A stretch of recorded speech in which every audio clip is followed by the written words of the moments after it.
Grabe guys, may nakasama ako random dito sa Mayhem guys. At ito yung nangyari guys, binigay niya sa akin yung blue buff guys.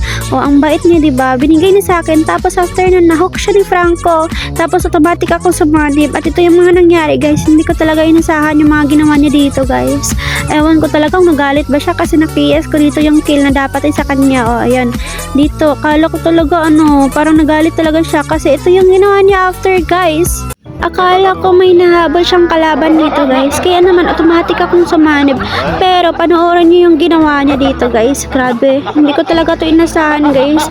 May ganito pa palang players guys, no? Kilala niyo ba itong King Mark dito guys? Para ba naman kasi iniwan niya ako dito guys, sa base guys. Hindi ko alam kung nagalit mo siya dun sa akin o diba iniwan niya ako. Kilala niyo ba yung King Mark guys? Iniwan niya ako doon. Sabi ng kasama ko, buti nga sa yon sila.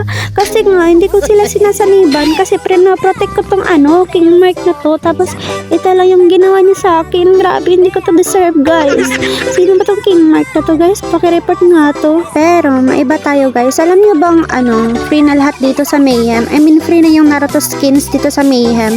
Kaya ang daming nagmi-Mayhem na hindi nakakaangat. Palagi nasa Epic lang kasi nasa Mayhem lang sila lagi. Kasi nga, free lang yung Naruto skins dito guys. Kaya naman, ano pang hinihintay nyo? Mag-Mayhem na rin kayong lahat para wala nang makaangat.